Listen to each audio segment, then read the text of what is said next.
Você está na Rede Evangélica Nacional. Não esqueça de se inscrever no canal e ativar o sininho de notificações.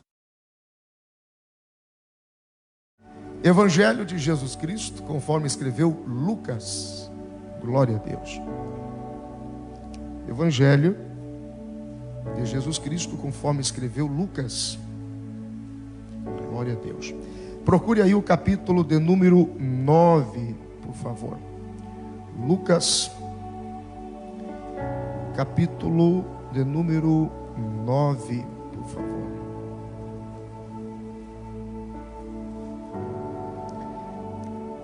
Versículos 28, 29, 30 e 31. Uma palavra bem prática, mas eu acredito que vai ser um maná de Deus para a sua vida, para você romper essa semana em vitória. Amém? Deixa eu fazer uma pergunta. Eu já, naturalmente, eu acredito saber a resposta. Mas só para a gente, como ação de glória, atitude de glória a Deus. Quantos aqui acreditam de todo o coração que tem um propósito de Deus na sua vida? Levanta a mão com o sinal. Amém. Legal. Vamos lá. Lucas capítulo de número 9, versículo 28, 29, 30 e 31. Cerca de 8 dias depois destas palavras, tomou consigo a Pedro, Tiago e João e subiu ao monte a fim de orar.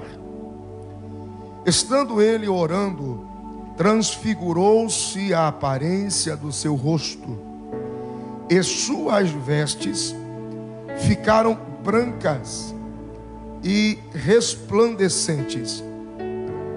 Estava falando com ele 2 homens, Moisés e Elias, os quais apareceram em glória e falavam a respeito da sua morte.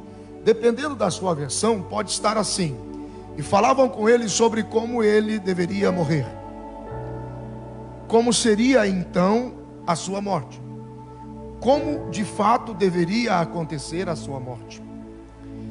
Bom, concluindo, a qual havia de cumprir-se em Jerusalém. Diga graças a Deus. É interessante, perceba algo aqui.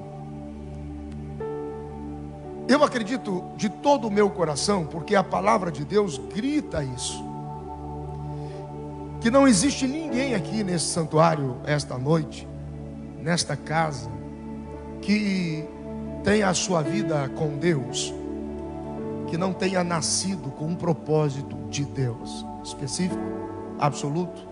Por uma razão, é que eu e você existimos.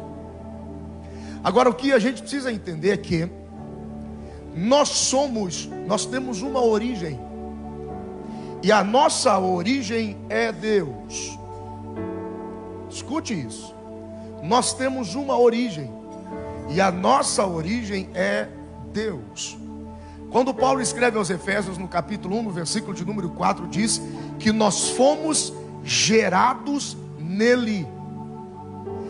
Antes da fundação do mundo, fomos gerados nele, para louvor da sua glória, para manifestação, revelação de Deus, de Cristo, através de nós.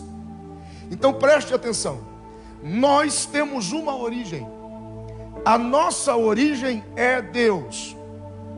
Nós trazemos um código genético sobrenatural que tem informações do fabricante e especificações pelas quais nós fomos gerados e como devemos funcionar. Gente, olha aqui, presta atenção, isso é muito sério.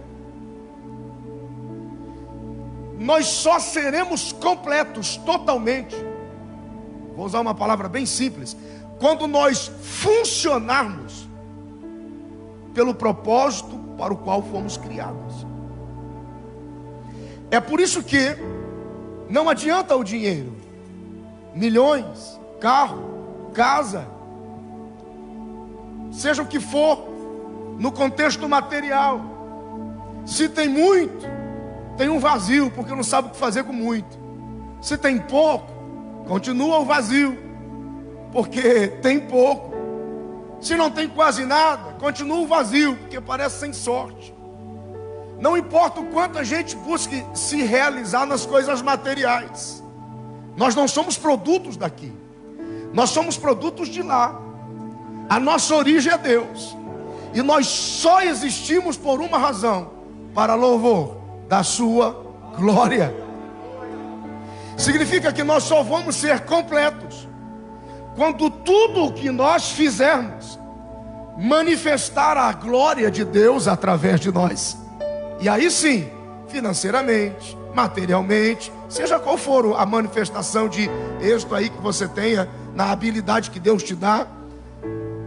Se nós somos ou temos como origem Deus, olha que coisa interessante. Se a nossa origem é Deus, como é que você ganha o coração de alguém? Como é que você ganha a atenção de alguém? Como que você chama a atenção de alguém? Como que você ganha o coração de alguém? Oferecendo a ele aquilo que ele mais gosta. Do que Deus gosta? Deus gosta de gente, pastor Belo? Deus gosta de gente. No Evangelho de João, capítulo 3, versículo 16, diz que Deus amou o mundo de tal maneira que deu o seu unigênito, o seu único filho, para que todo aquele que nele crê não pereça, mas tenha a vida eterna. Perceba, eu e você fomos gerados como resgatadores de pessoas. Ei, gente, Deus te gerou como resgate para a sua casa, para a sua família. Se você tem uma companhia, você é o resgate de Deus para aqueles empregados lá. Você é o resgate de Deus para a sua esposa, para os seus filhos, para os seus parentes. Porque todas as pessoas que passam a ter contato comigo e com você se aproximam por essa sobrenatural presença, razão, propósito que Deus colocou dentro de nós. Nós fomos gerados para conduzir pessoas para Deus. Pode não fazer muito sentido agora, mas essa é a sua origem. Já viu falar que a árvore não cai, o fruto não cai longe do pé? Sabe aquela coisa de que se parece muito com o Pai? Pois é, Deus que ama a gente, que ama pessoas, espera que a gente, eu e você, possamos nos parecer muito com Ele. Deus espera que a gente tenha toda a forma, o formato e o propósito da fonte, da origem que nos gerou, que é Deus. Diga graças a Deus. Algumas pessoas gostam muito de campanha. Nós temos em Toronto, e diga-se de passagem, tenho que deixar isso registrado, pastor Wagner deixou um fortíssimo abraço, pastor Alexandre, ao senhor, a toda a igreja. Nós temos, o pastor Wagner costuma dizer que a igreja funciona como um menu, né? Para muita gente. Terça-feira, culto da palavra. Então vem quem realmente gosta da palavra. Quem não gosta não aparece, não vem. Quinta-feira, culto de campanha. Pastor Wagner diz assim: se você está cansado de bênção e vitória, fique em casa. Mas se você tem pelo menos alguma coisa para pedir ou para agradecer, vem com a gente na quinta-feira. Então aparece alguém lá para agradecer. No fundo, existem campanhas que fazemos e nunca temos a sorte de colher o fruto daquilo que a gente vai lançando diante do altar. Porque o segredo de ser completo não são as campanhas de 8, 15 ou 1000 quinta-feiras de vitória e poder. É começar a manifestar Deus. E através da vida que Deus te deu, conduzir outras vidas para Deus. Porque esse é o propósito pelo qual eu e você fomos gerados. Você nunca se deu conta aqui e por que para algumas pessoas é tão estressante ou quase que desnecessário se importar com alguém? Você percebe que, resumidamente, você sabia que os 5 ministérios da igreja não é exercido por nada mais do que 2% da igreja. 2% da igreja responde aos ministérios de Deus. Todo o restante ainda não sabe por que está aqui e o que tem feito. Só temos uma razão por ter sido gerados: manifestar Deus para a glória de Deus. E Ele pensou nisso antes da fundação do mundo. Quantos entendem até aqui? Diga graças a Deus. A Bíblia diz no livro do profeta Isaías, capítulo de número 46, versículo de número 10, que Deus, Ele estabelece o fim antes do começo. Significa que Ele esboça primeiro a sua obra. Eu e você não somos um laboratório de Deus. Deus ainda não está testando a gente ou testando gente para ver se gente funciona. Quando nós somos esboçados na mente de Deus, nós temos dois momentos bem distintos. Em Gênesis capítulo de número 1, Deus pensa. Em Gênesis capítulo de número 2, Deus faz. Em Gênesis capítulo de número 1, Deus pensa, tem uma ideia: fazer um homem segundo a nossa imagem e semelhança. No capítulo de número 2, aquilo que Ele esboçou aqui, Ele faz aqui. E tomou Deus o pó da terra e formou o homem conforme Ele havia determinado. Primeiro Deus pensa, depois Ele faz. Significa que se eu e você existimos hoje, se eu posso te ver, se você pode me ver, se eu posso tocar e você pode me tocar, se eu posso te abraçar, se a gente existe e respira, significa que quando Deus esboçou eu e você, disse: vai dar certo, pode nascer, pode surgir, pode aparecer. Eu quero que Ele apareça, eu quero que Ele exista. Eu não sei porque 3 aqui entenderam. Aqui do lado estou falando grego, não ouço uma resposta. Levante a sua mão, eu vou te ajudar. Isso, levante a sua mão. Queira você ou não, Deus esboçou algo poderoso para a sua vida. E se você existe hoje, é porque na mente de Deus você já deu certo. Quantos podem aplaudir ao Senhor? Diz o Senhor: bem sabeis vós os pensamentos que tenho a respeito de vós, pensamentos de paz, pensamentos de esperança, pensamentos de futuro, para que tenhais o fim que desejais. Na mente de Deus não tem dor, não tem atraso, não tem frustração. Na mente de Deus tem paz, esperança, futuro, fim que glorifica a Deus. Diga graças a Deus até aqui. Tem alguém aí? O salmista Davi vai um pouquinho mais além. No Salmo de número 139, e no versículo 16 ele diz: todos os meus dias o Senhor escreveu no teu livro, sem que nenhum deles antes pudesse ter sido visto, entendido, vivido. Todos os teus dias estão escritos no teu livro. Sabe o que Davi está dizendo? Que Deus tem um livro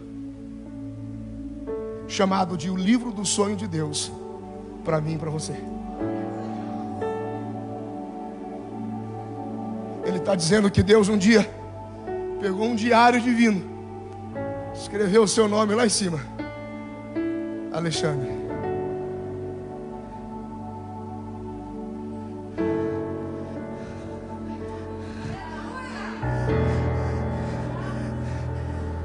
Fim. Só acaba quando eu digo que acaba. E disse o salmista: nenhum dos meus dias existia, mas no teu livro o Senhor escreveu todos eles a respeito de mim.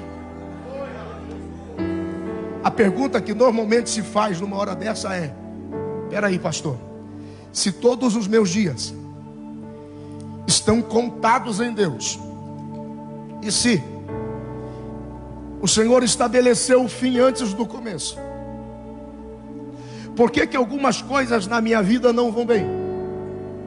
Por que que há momentos, dias, instantes na minha vida em que eu pareço que estou num beco sem saída, eu estou num poço, estou num vale? Por quê? Porque quando eu e você nascemos, escute isso,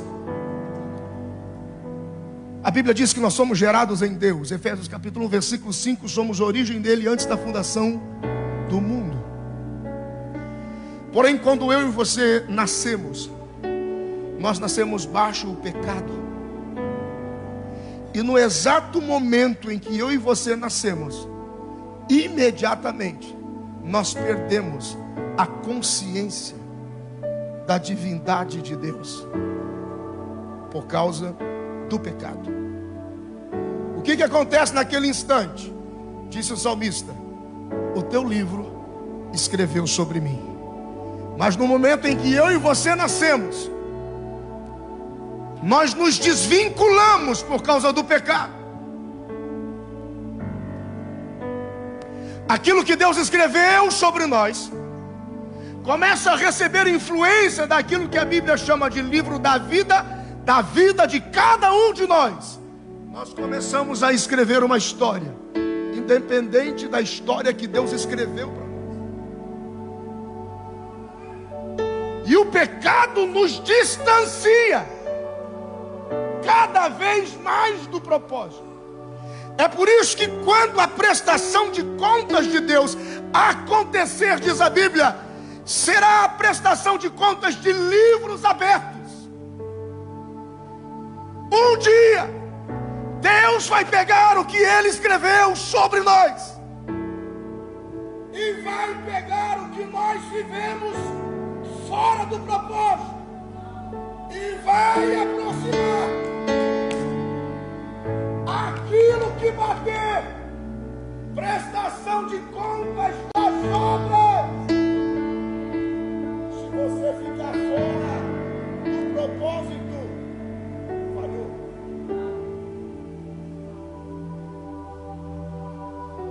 Nós daremos conta de tudo o que vivemos fora do propósito de Deus. E a prestação de contas é tão séria para Deus, que até aquilo que nós pensamos, falamos e agimos, será prestado contas diante de Deus. Algumas pessoas vivem de tal forma que eles acreditam fielmente que a consciência deles nunca será violada. Pensam, falam e vivem como se a consciência nunca fosse violada. Um dia, tudo será exposto, porque Deus escreveu uma história e nós insistimos em viver outra. Então haverá uma prestação de contas diante de Deus. A Bíblia diz no Evangelho de Mateus, capítulo de número 18, versículo de número 10, que existem anjos. Escute.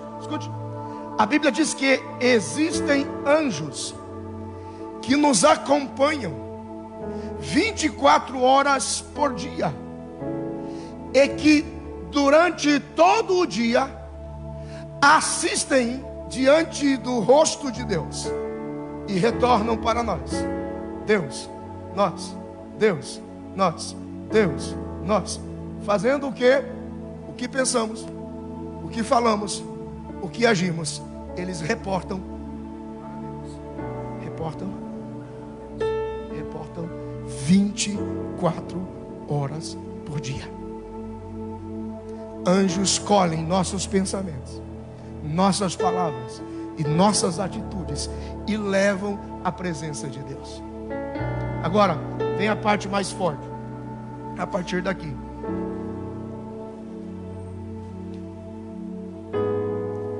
o nosso modelo é Cristo. Escute, o nosso modelo é Jesus. Quando Jesus nasceu e o Verbo foi encarnado, Jesus também nasceu desprovido da consciência da divindade, porque ele não poderia ser diferente de nós. Ele precisava ser homem.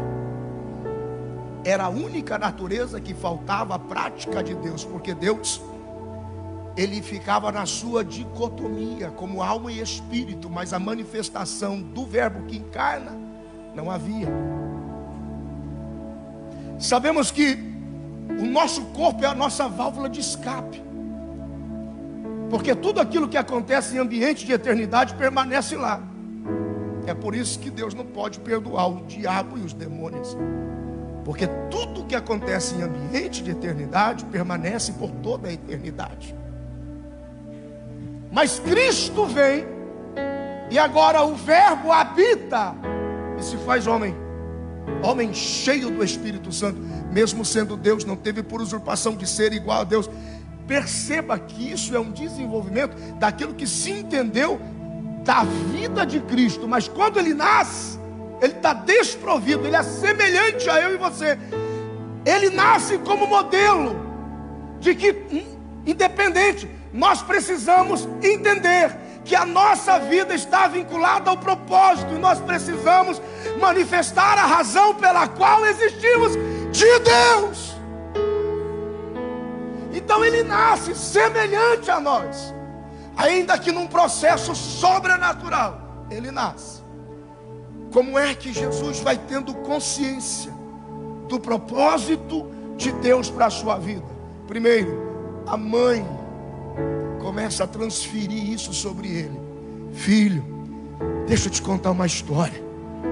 Eu ainda era uma jovenzinha, virgem, não havia conhecido o varão, até o dia que aquele que assiste diante de Deus, Gabriel, veio até mim e disse: você vai gerar um filho, uma criança. Aí, filho de Deus, Emanuel. Como isso é possível?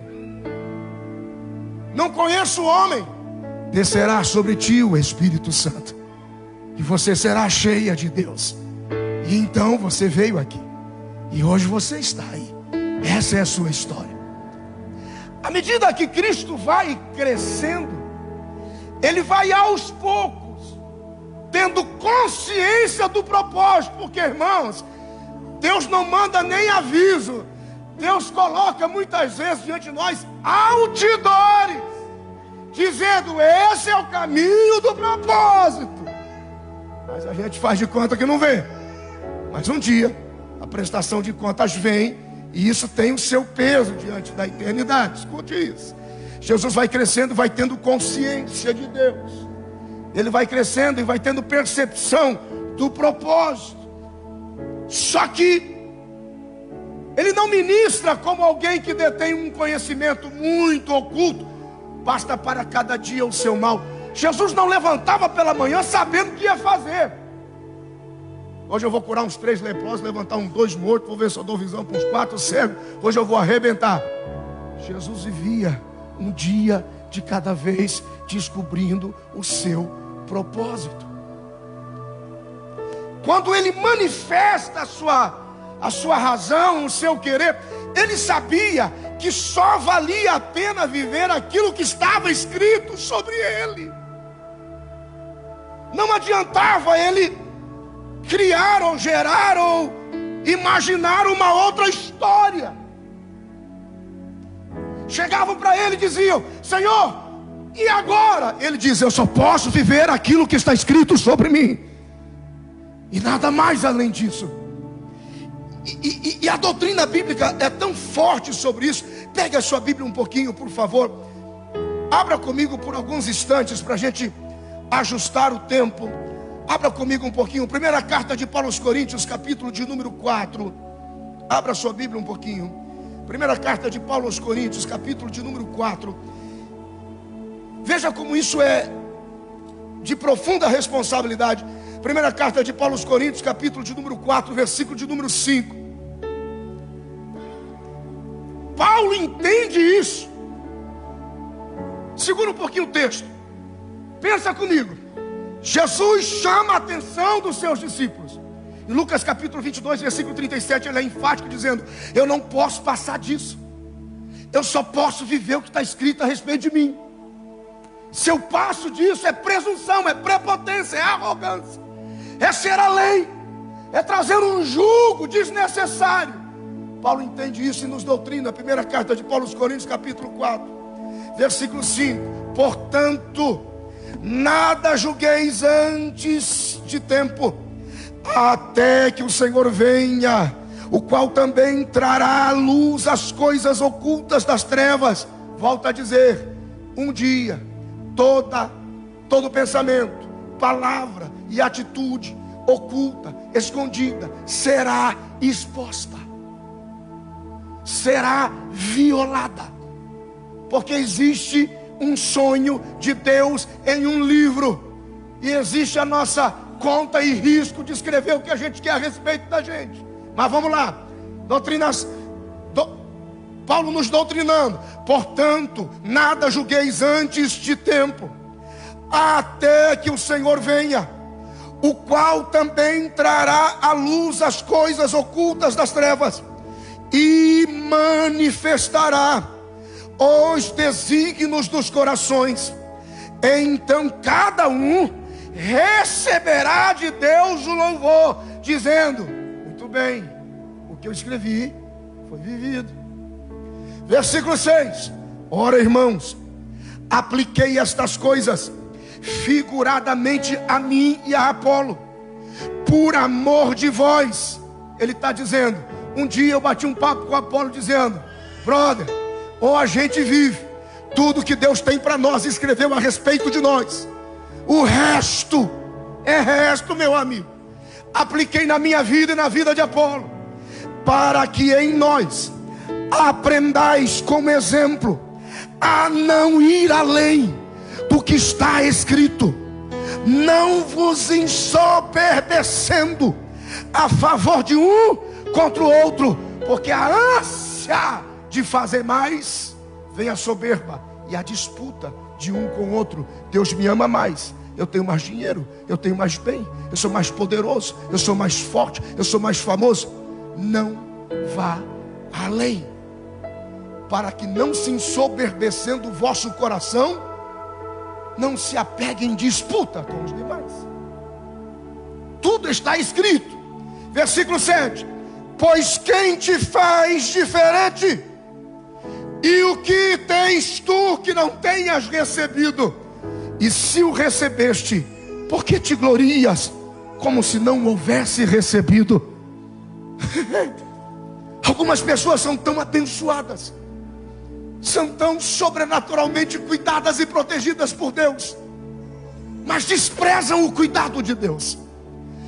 O Senhor Jesus, quando Ele chama atenção para isso, Ele diz: eu preciso viver o que está registrado a respeito de mim, eu não posso ir além disso.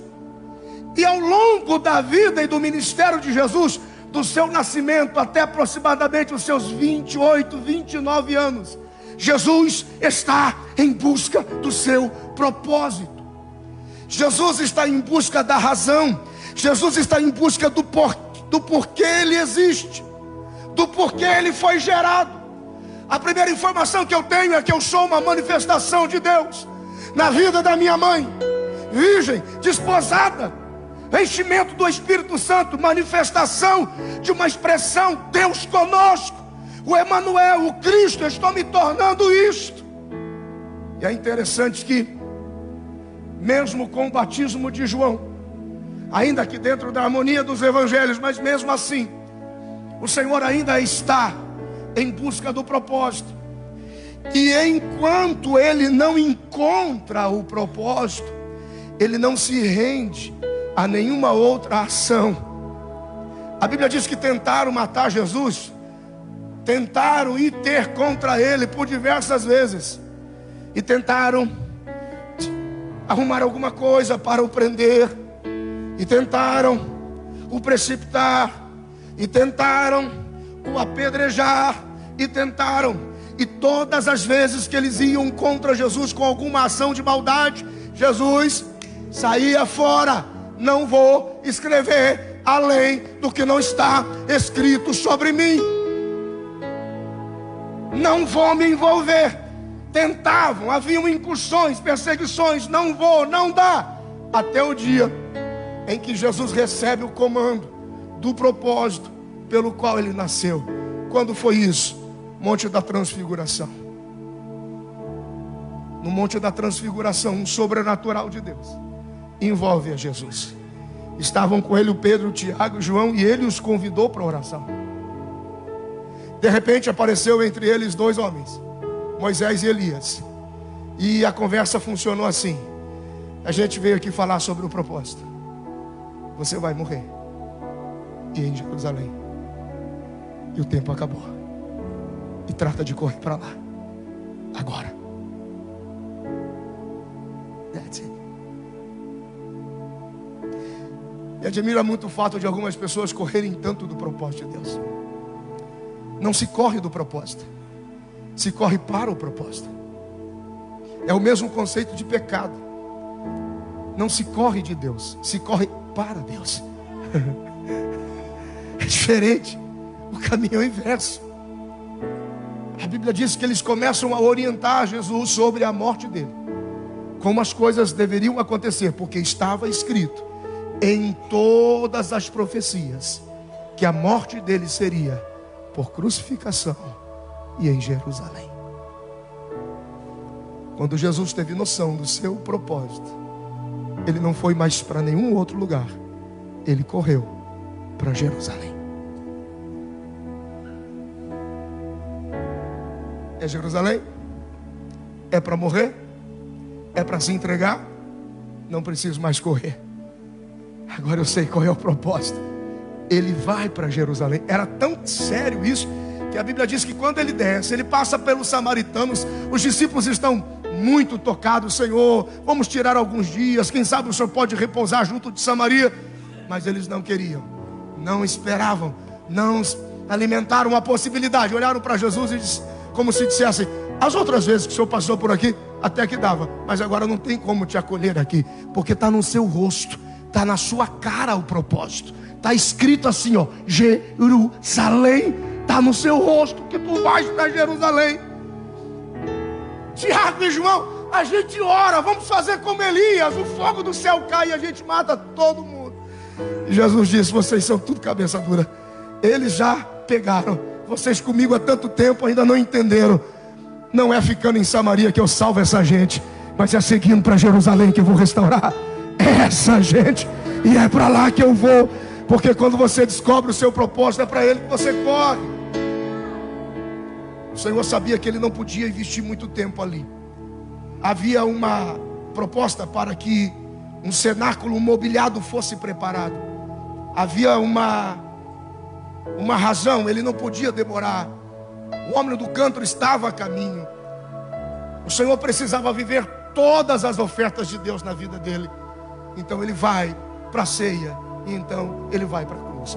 Antes que isso pudesse acontecer, antes que essa verdade do propósito de Deus pudesse acontecer, se você puder olhar comigo mais uma vez, Lucas, capítulo de número 9, por favor, se você puder.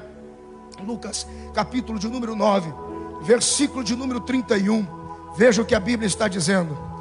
Os quais apareceram em glória e falavam da sua morte, o qual havia de cumprir-se em Jerusalém.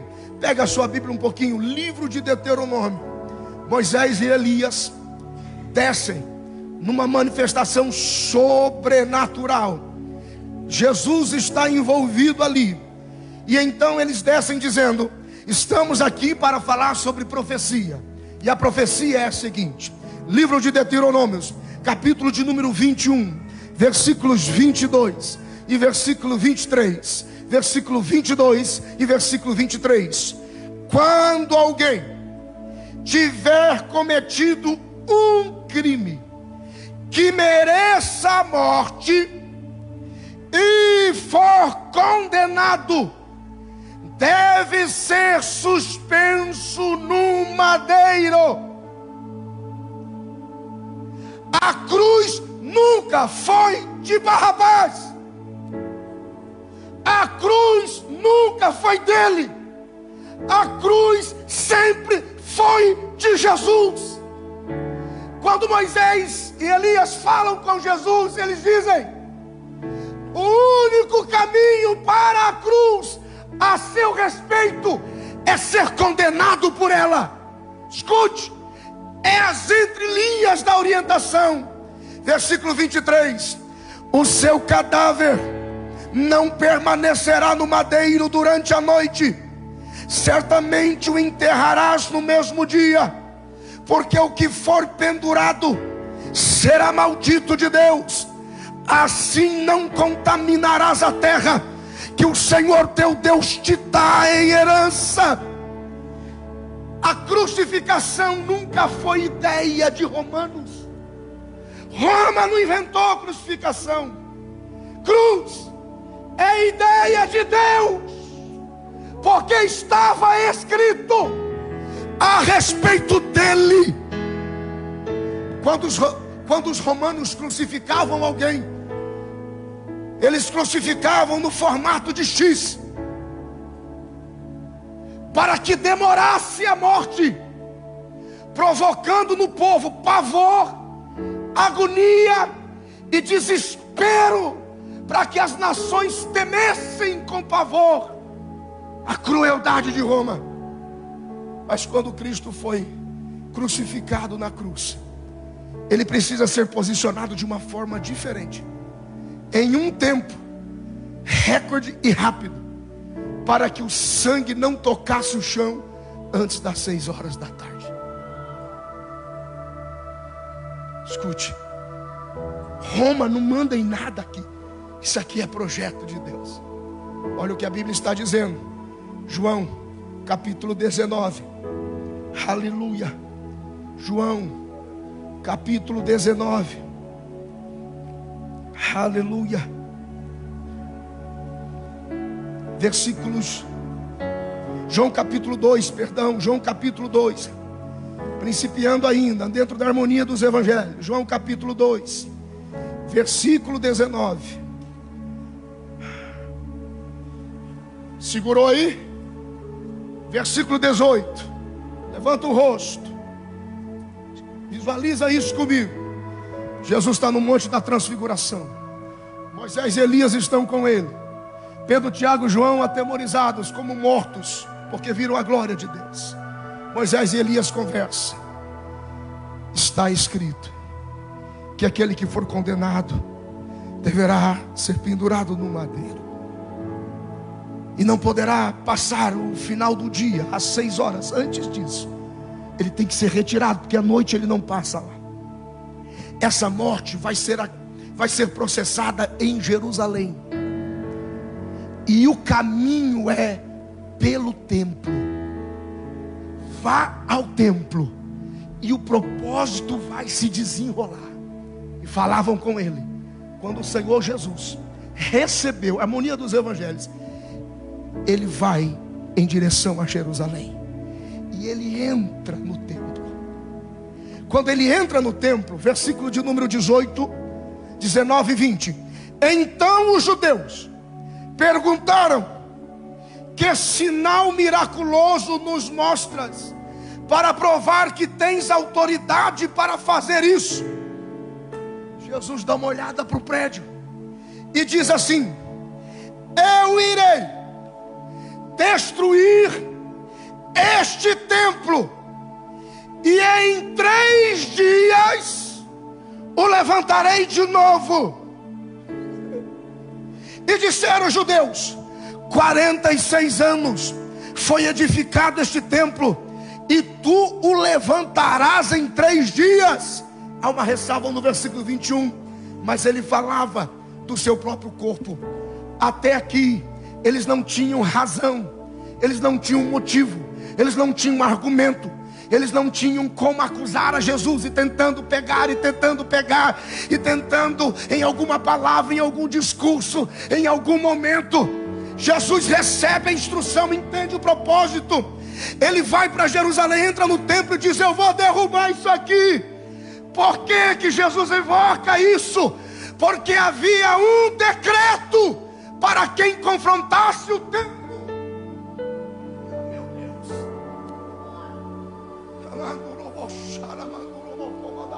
Escute, tudo está escrito. Disse Jesus: não posso viver além do que se escreveu sobre mim. Não posso viver além do que se escreveu. Havia um decreto. Pegue a Bíblia, livro do Esdras, capítulo de número 6. Esdras, capítulo de número 6. Aleluia. Versículos 11 e 12. Meu Deus. Esdras, capítulo de número 6, versículos 11 e 12. Também por mim se decreta que se alguém alterar esse decreto. Qual era o decreto do rei Dario? Ninguém fala contra o templo, ninguém fala contra o prédio, ninguém fala contra a casa de Deus em Jerusalém. Era um decreto. Qual era o decreto?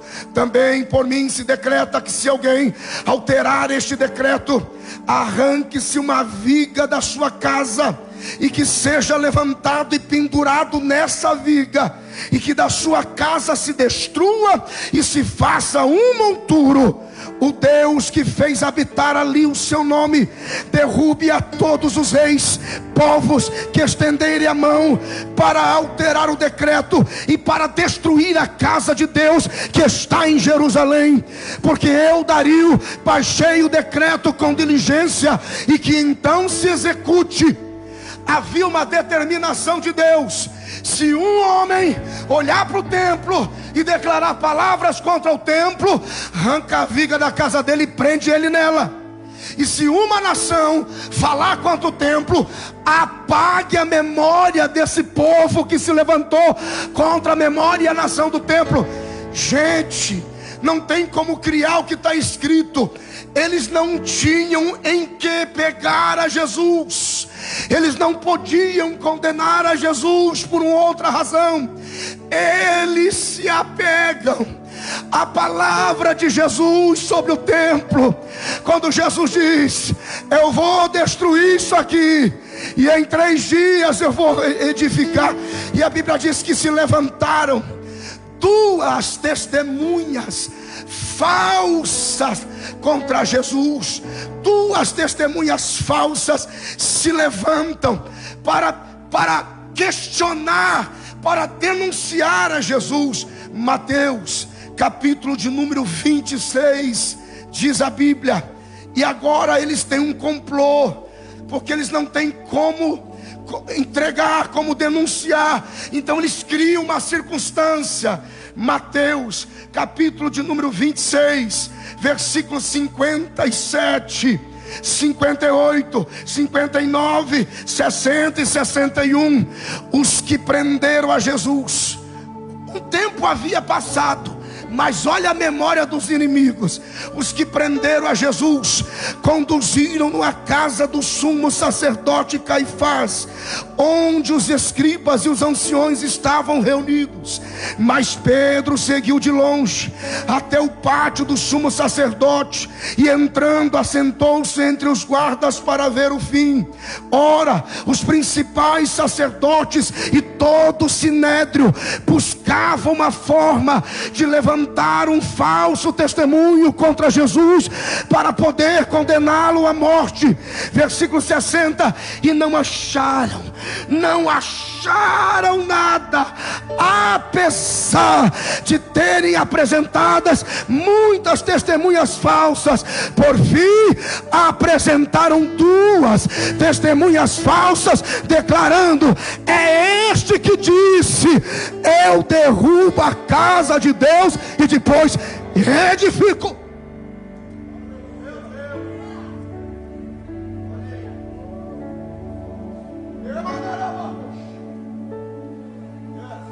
Ou você caminha fora e vazio, ou você ergue a cabeça e encara: vou viver o propósito de Deus para a minha vida até o final.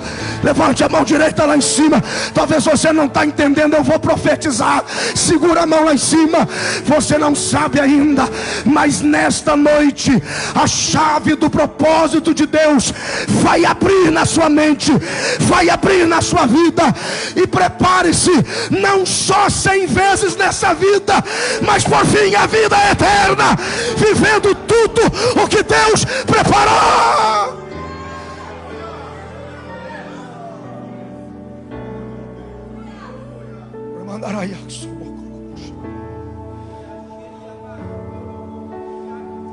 Qual que é o propósito? Morrer em Jerusalém. Vou para lá. Como é que morre em Jerusalém? Denuncio o templo. Vou destruir isso aqui. Decreto. Quem falou? condene a quê? A morte. Morte de quê? De cruz. E não tendo com que pegar a Jesus, duas testemunhas disseram: foi ele que falou contra o templo. E Jesus, no seu íntimo: consegui, agora vai. Senhor, se fores a Jerusalém, vão te matar. Para trás de mim, Satanás. Está escrito sobre mim, como maldito pendurado no madeiro. Muito melhor obração do que o sangue de Abel que clama, porque nós seremos no meu sacrifício todo o propósito de Deus pela humanidade e pelo mundo todo. Eu preciso viver o propósito de Deus, porque tem gente dependendo.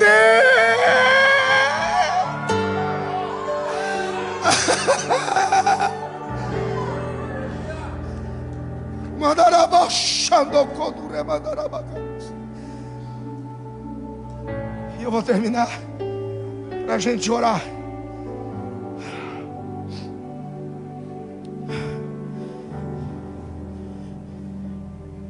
Existem textos na Bíblia. Vocês sabem que dentro do marketing e propaganda jornalística, soa com mais verdade quem fala primeiro, né? Essa é a disputa de toda concorrência jornalística. Soa sempre mais verdadeiro quem fala primeiro.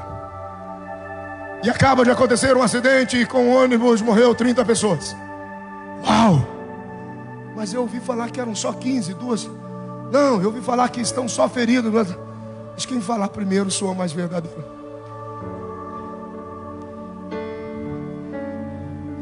Cerca de 90% das pessoas na igreja só sabem alguma coisa sobre Deus porque ouviram falar. É por isso que quando ouvem algo novo, eles dizem assim: eu nunca ouvi isso antes. É porque só ouviu, nunca leu. Normalmente as pessoas não dizem assim: eu nunca li isso antes. As pessoas dizem: eu nunca ouvi isso antes. Acredita-se que só entre 10, 15 até 18% da igreja é que tem um capricho de sondar os textos. E a fé só vem por ouvir e ouvir a palavra de Deus. Existem textos na Bíblia que são curiosos. A Bíblia diz no Evangelho de João, no capítulo 3, versículo 16: porque Deus amou o mundo de tal maneira que deu o seu Filho, para que todo aquele que nele crê não pereça, mas tenha a vida eterna. Diga: vida eterna. Agora abra a sua Bíblia comigo. Livro de Salmos, capítulo de número 68, e a gente encerra aqui. Livro de Salmos, capítulo de número 68.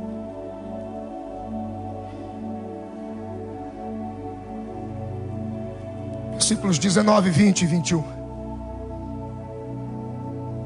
Quem já leu esse texto, seja sincero, diga: eu já li. Não é uma cobrança, você tem que ser sincero. Diga: se você já leu, diga: eu já li. Ok.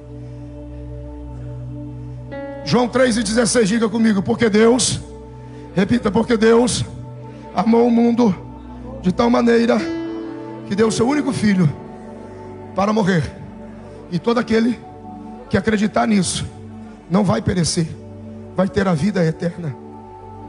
Salmos de número 68. Há uma profecia aqui. Versículo 19: salvação, bendito seja o Senhor, que de dia e dia leva a nossa carga. O Deus que é a nossa salvação. Como? O nosso Deus é o Deus que dá a salvação. A Deus, o Senhor, pertence o livramento da morte. E certamente que Deus esmagará a cabeça de seus inimigos. E o crânio, dependendo da sua versão, tem uma palavra esquisita, mas é isso mesmo. E o crânio cabeludo da caveira e seus pecados. Disse a palavra de Deus: aquele que for condenado à morte, seja pendurado numa cruz. e descubra onde ele vivia. Destrua a sua casa, arranque a viga, gere a cruz, coloque ele nela e encrave. É por isso que quando você olha para a cruz, ela tem o formato de uma espada. E é por isso que até hoje, curiosamente, a despeito de todas as fontes e especulações, você olha para o Gólgota e parece a cabeça, um crânio de uma caveira. Porque quem olha de cima para baixo, a explicação é o seguinte: a caveira era o altar de Satanás, o altar do diabo e o altar da morte. Deus não depositaria a sua melhor oferta sobre o altar da morte, ele suspende de lá. Quando você olha de cima, a cruz é como uma espada que está cravada no altar de Satanás. Acredite ou não, eu creio. Deus está dizendo: o propósito está cumprido, o diabo está derrotado, a vitória é da igreja. Da igreja, fica de pé.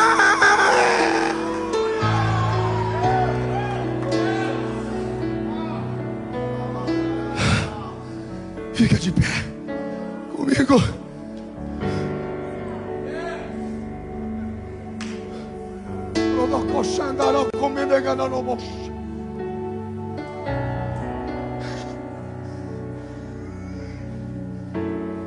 Algumas pessoas, eu encerro aqui, definitivamente nós vamos orar. Algumas pessoas não conseguem encontrar um lugar para José. Escute isso. Algumas pessoas não conseguem encontrar um lugar para José, um significado para José. José passou a vida toda construindo uma casa e colocando nela uma viga principal.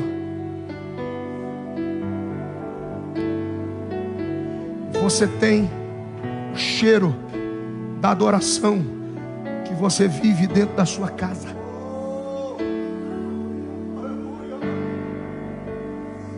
Simples assim. Você cheira adoração. O Senhor não produz santificação dentro de um prédio, mas a melhor oferta de um homem. Diz a Bíblia, João capítulo 19, que o Senhor olha para João e diz: eis aí a tua mãe. E daquele momento em diante, João tomou Maria, levou para a sua casa, porque Maria já não tinha mais a dela. Se a profecia se cumpriu, a casa virou monturo, a viga foi ofertada no altar, porque toda a sua vida, o seu compromisso é trazer a sua família ao altar de Deus. Você cheira a adoração que existe na sua casa. Quando a porta da arca se fechar, pelo amor de Deus, ainda que você não tenha levado mais ninguém, olhe para dentro da arca e conte lá a sua casa, conte lá a sua família, conte lá os seus filhos.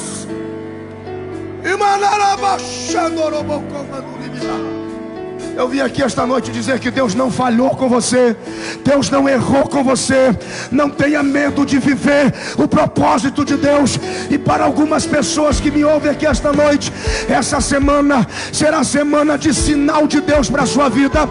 Deus vai mostrar o propósito, Deus vai escancarar o propósito. E se prepara, quem vive o propósito é 100 vezes nessa vida, e por fim a vida eterna. Eu e a minha casa serviremos ao Senhor. Quantos podem aplaudir a Jesus por isso?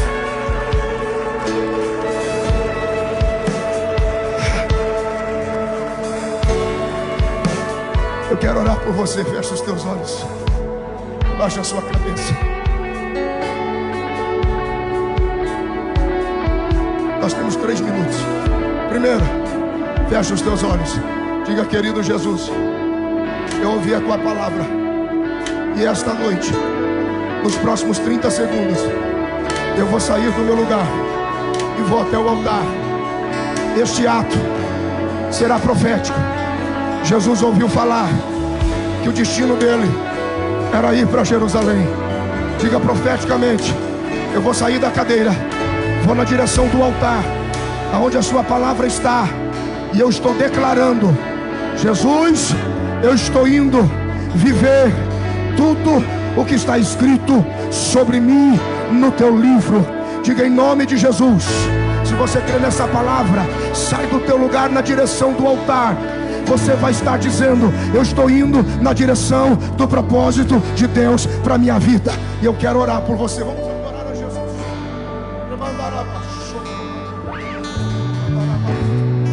Venha, venha, venha convicto. Eu vou viver o propósito para minha família, o propósito de Deus para o meu casamento, para o meu ministério, para as minhas empresas, aonde o Senhor me colocou.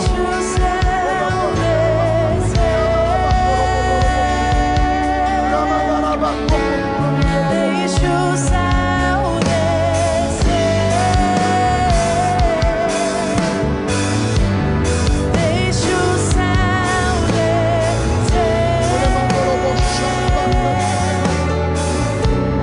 deixa o céu descer, deixa o céu descer. Pai, no nome de Jesus, eu oro pelos teus filhos que estão diante do altar. Primeiro, em nome de Jesus, tira todo medo, todo receio que ainda existe, tentando impedir os teus filhos de avançar na direção do propósito. Pai, a tua palavra diz que Cristo foi o nosso maior exemplo. Ele veio e viveu e venceu debaixo de tudo que estava escrito a respeito dele. Senhor, nós cremos que antes que nós existíssemos, fomos gerados em ti antes da fundação do mundo. Nós cremos que todos os nossos dias estão escritos no livro dos teus sonhos, sem que antes nenhum deles pudesse haver. Pai, nós estamos diante do altar agora, com uma atitude profética, declarando: corremos para o propósito.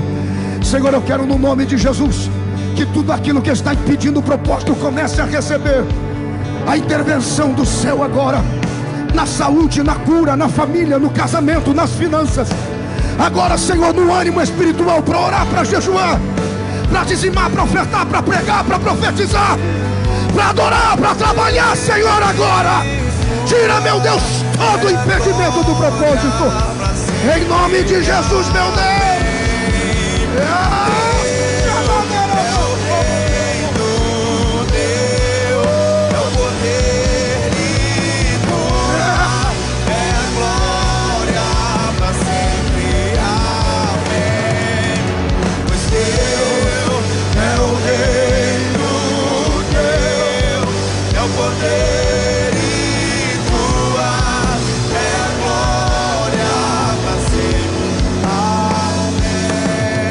Graças a Deus. Quantos podem aplaudir ao Senhor com alegria? Levante as duas mãos e o rosto para o céu, dizendo: Deus, eu vou viver tudo o que está escrito no livro dos teus sonhos a respeito de mim. Diga graças a Deus. Abrace alguém antes de você voltar e diga: viva o propósito de Deus para a sua vida.